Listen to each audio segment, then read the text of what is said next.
Now we're going to move to Italy. Just as a quick refresher, this is the Italian wine quality pyramid. As you go up the pyramid, the cost of the wines go up. The basic entry level is vino di tavola, which means it's a table wine. Then you got indicazione geografica tipica. This is a wine from a particular area. There's a small number of regulations, but the winemaker generally has a little more freedom there.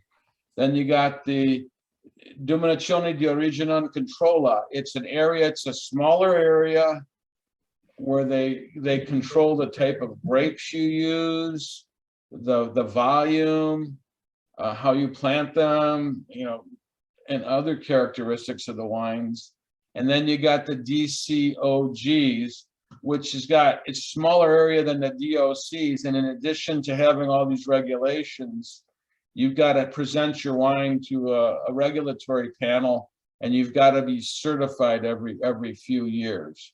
So the higher you go up, the more expensive your wine is, and the higher quality it's assumed. That it'll help for the, remembering this will help for the discussion we're about to have a little bit. You can always tell DOC and DOCG wines from Italy. They have that little tab that usually the little strip of paper that wraps around either the neck of the bottle or over the cork and that type of thing. That'll tell you it's a DOC or DOCG.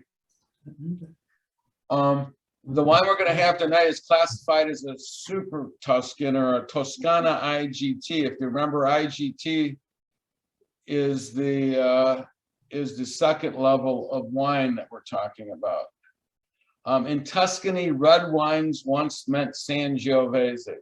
In order to get classified, you had to have a significant portion of Sangiovese in your wine.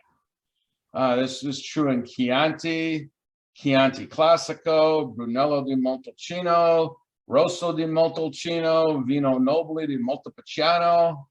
These are all Sangiovese dominant wines. In the early part of the century, Chianti was required to also have a blended in one of the native white wines as well.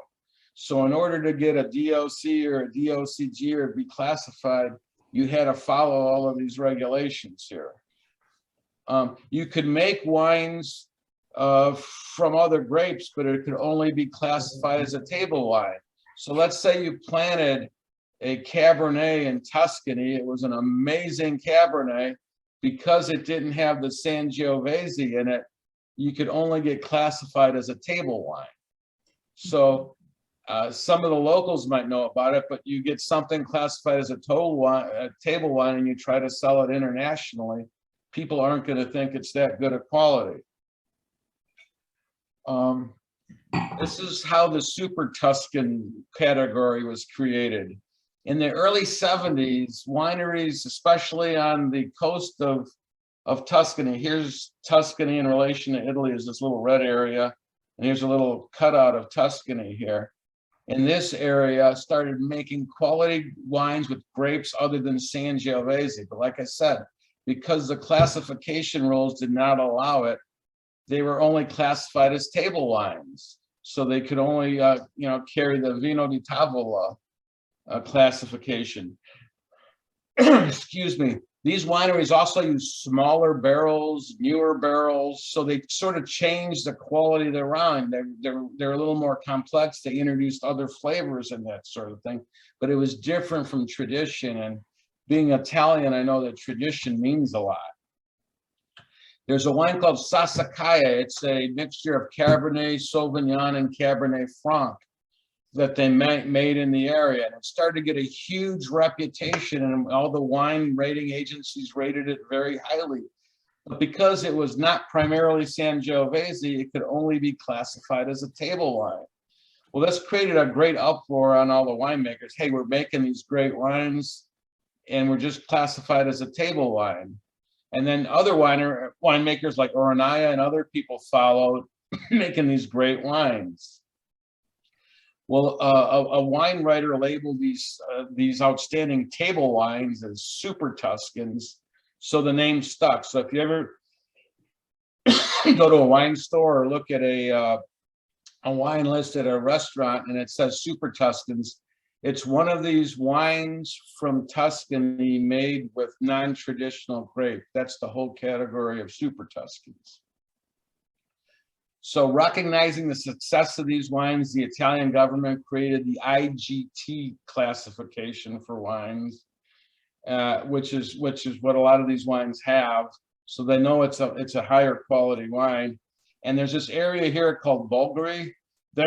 It's sort of the epicenter for Super Tuscans, and some of the best Super Tuscans comes from there. They elevated that to a DOC classification, but it took a while and a struggle for that to happen, excuse me. So that's sort of a brief history of how Super Tuscans came into existence. Hey, Gasper, considering it's still on the second rung in Italy, is it still believed that they are of lower quality? No, they're known enough around the world, so that's sort of gone away. If you're a Bulgari wine, you've got a really good reputation. If they know you're from Tuscany and you're an IGT, they know you're a higher quality wine too. They've gotten such a reputation. And some folks, as you'll see in a minute here, from Antinori, they created they created a Super Tuscan. They were allowed to be called Chianti Classico, and they said no, we want to stay with IGT.